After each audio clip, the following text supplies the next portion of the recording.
Hey everyone, it's Dina Calmetta here with CWW7 News, and I wanted to bring you guys some updates in regards to the United States, North Korea, Japan, and China, and we're going to touch base on Russia just a little bit. But here were the top headlines within the last 48 hours. North Korea threatens to strike U.S. bases in Asian Pacific and South Korean presidential palace if the United States attacks. We will go to war if they choose, says North Korea, warning Trump not to provoke him. The U.S. may launch strike if North Korea reaches for the nuclear trigger. North Korea may be capable of sarin-tipped missiles. Japan is readying for a North Korean emergency. Air China cancels some Beijing North Korean flights. China warns World War III is inevitable as North Korea prepares for their latest nuclear test. U.S.-North Korean war may break out by mistake if North Korea provokes Trump, experts are warning. North Korea says the thermonuclear war could start at any moment, and the U.S. is on the brink of World War III. U.S. has dropped the largest non-nuclear bomb in Afghanistan, calling it the mother of all bombs. However, Russia has the father of all bombs, and it is 4 times more powerful than Trump's mother of all bombs that killed 36 IS militants in Afghanistan. China has flaunted its mighty missiles on state TV as Beijing urges North Korea to give up its nuclear ambitions. And the Pentagon is getting ready to protect the electric grid from a massive attack. Let's start with this headline in regards to North Korea stating thermonuclear war could start at any moment, and the U.S. is on the brink of World War III. North Korea's vice foreign minister claimed the president of the United States would be to blame after a series of antagonizing military exercises and tweets. The vice minister stated that the country was ready to use its powerful nuclear deterrent if President Trump continues to provoke North Korea. He said, "We will go to war if they choose. If the U.S. comes with reckless military maneuvers, then we will confront it with the DPRK's preemptive strike.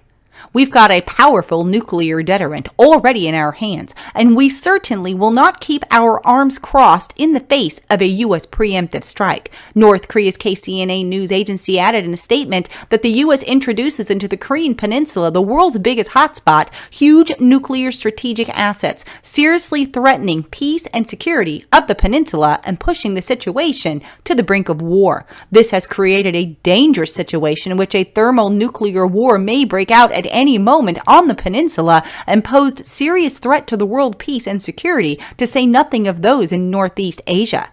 And North Korea isn't the only one warning that war is just about to break out at any moment. China's foreign minister also is warning that an armed conflict with North Korea may break out at any moment, urging Washington and North Korea to tone down their hawkish rhetoric and realize the price to pay for both sides if a new Korean war were to start. The extraordinary warning comes amid massive U.S. military buildup near the Korean Peninsula, with the carrier strike group USS Carl Vinson headed towards the region. While U.S. President Donald Trump is threatening to take care of the North Korean problem, North Korea says it is ready to repel any military action. Lately, tensions have risen with the U.S. and the ROK on one side and the DPRK on the other. He cautioned both sides that if a war occurs, the result is a situation in which everybody loses and there can be no winner, and that whichever side provoked a conflict must assume the historic responsibility and pay the corresponding price. Earlier in the day, he stated that Washington and North Korea must refrain from provoking and threatening each other, whether in words or actions, and not let the situation get to an irreversible and unmanageable state. He also stated that force cannot solve the problem. Dialogue can be the only channel to resolving the problem. China, North Korea's close ally and main trading partner, does not welcome North Korea's nuclear program, but advocates finding political solution to the crisis. For its part, Russia, which also shares a land border with the reclusive state, expressed deep concern over the mounting tensions on the Korean Korean Peninsula. The tension on the Korean Peninsula was one of the topics Wang Yi discussed with the Russian counterpart Sergei Lavrov in a Friday phone call. Moscow stands for political diplomatic reconciliation and urges all parties to show patience and refrain from any actions which might mean making provocative steps. So now we're hearing Russia's advice. Very interesting. If a war were to break out between the United States and North Korea, would Russia protect North Korea? This could literally turn into a world war, you guys. But let's move on to the next headline. China has mobilized 25,000 extra troops to North Korea and puts the country on nationwide alert. All 5 military regions from China have been ordered by Beijing to maintain readiness for the possibility of a conflict along their border. China has already sent 150,000 troops to the North Korean border on Sunday, as reported by Taiwan's China Post. And we cannot leave out Japan. The Japan News is stating that Japan readying for North Korea emergency. The Japanese government, which has asked the United States to provide advance consultation if it decides to launch military action against North Korea, has ramped up preparations for unexpected situations. The Japanese government anticipates the possibility of a joint response with the United States should a contingency arise. The Prime Minister stressed on Wednesday that the region is becoming increasingly tense, and U.S. President Donald Trump has stated that all options are on the table. It's a fact. Tensions are rising, stated the Prime Minister. If an unexpected situation occurs, we'll ask the United States to cooperate in rescuing the abduction victims. The Trump administration is reviewing U.S. policy toward North Korea and has not ruled out military options, including a preemptive strike. It goes on further to say during a series of meetings between Japanese and U.S. officials, the Japanese side asked for advance consultation regarding any U.S. military action against North Korea. The U.S. side is said to have responded positively to the request. This is because Japan would need to take appropriate precautions given that, as an ally of Washington, it could be a target for retaliation should the U.S. military attack North Korea. It is expected that a North Korean attack on Japan would involve ballistic missiles. The Japanese government has been bolstering defense measures against ballistic missiles, including making permanent in August 2016 an order to the self-defense forces to intercept and destroying incoming missiles. And the Pentagon is getting ready to protect the electric grid from a massive attack amid warnings that North Korea and Iran have plans to take out parts of the U.S. electric grid through a cyber attack or atmospheric nuclear blast. The Pentagon is taking steps to both protect the nation's communications and power lifeline.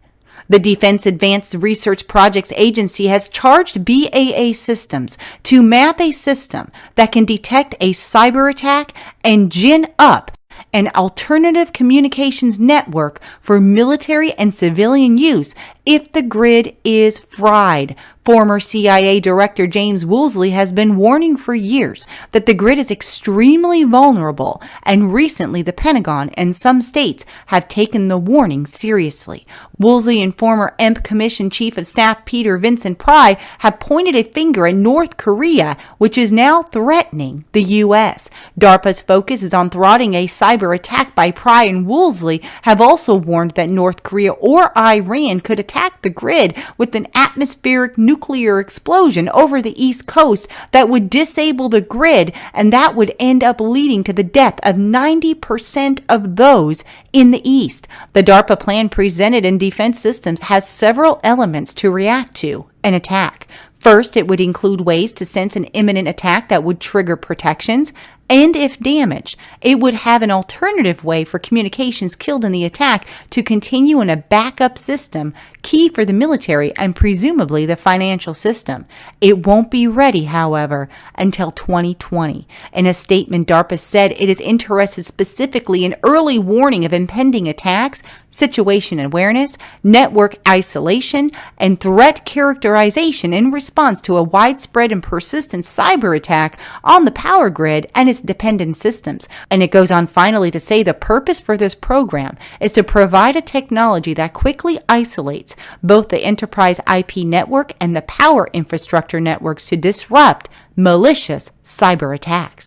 It's about time they're doing something about the electric grid here in the United States. We are definitely too vulnerable right now. But let's move on and talk about Russia briefly. A senior Russian lawmaker is stating that the U.S. is a greater threat to global peace than North Korea. The head of the Foreign Affairs Committee in the upper house of Russian parliament said Friday, the most alarming thing about the current U.S. administration is that you can't be sure if it is bluffing or really going to implement its threats. He said America objectively poses a greater threat to peace than North Korea, adding that the entire world is scared and left guessing if it strikes or not. He said there is a small hope that President Donald Trump's administration would listen to warnings from Russia and China not to use military force against nuclear-armed North Korea. Definitely wars and rumors of wars and distress of nations. I will keep you guys up to date as these reports continue to come in, and if there is anything crucial over the weekend, you will be hearing from me, so stay tuned. But those are your reports for today. Please do come and visit me on Facebook, where I have these stories and many more, also on our ministry website at www.cww7news.org. All right, you guys, I will talk to you soon. God bless. To the members of the Security Council, I must say, enough is enough. Nuclear powers understand their responsibilities. Kim Jong-un shows no such understanding. His abusive use of missiles and his nuclear threats show that he is begging for war. War is never something the United States wants. We don't want it now. But our country's patience is not unlimited. What we've heard from Haley is nothing new, actually. Only yesterday, the U.S. Defense Secretary Jim Mattis said that Washington will use any means necessary to defend itself from North Korea. Washington has been threatening military action for weeks, and the rhetoric has been growing stronger and stronger since the beginning of August, when Trump threatened DPRK with fire and fury. Thankfully, it doesn't go beyond threats. But at the same time, Washington hasn't really proposed a viable solution, except for sanctions, which Russia and China, however, have been calling for North Korea to return to dialogue. A comprehensive settlement to the nuclear and other issues plaguing the Korean Peninsula can be arrived at solely through political and diplomatic channels. We reiterate our readiness to help this process via the implementation of the initiative proposed by Russia and China. A comprehensive settlement to the nuclear and other issues plaguing the Korean Peninsula can be arrived at solely through political and diplomatic channels. We reiterate our readiness to help this process via the implementation of the initiative proposed by Russia and China. China and Russia have proposed an initiative for the denuclearization of the Korean Peninsula. It is practical and feasible and aimed at easing the tensions and preventing further escalation. Moscow and Beijing has proposed a roadmap for settling the crisis, calling for a freeze on North Korea's nuclear tests and U.S. and South Korea's drills. The double freeze initiative for North Korea has been proposed by China and Russia, which would require North Korea to stop its nuclear and ballistic missile tests. And in return, the U.S. and South Korea would stop their military drills. This is a move that Washington considers to be offensive. The idea that some have suggested a so-called freeze for freeze is insulting. So it looks like for now the situation is in a deadlock, at least until Washington decides that threats and sanctions are counterproductive.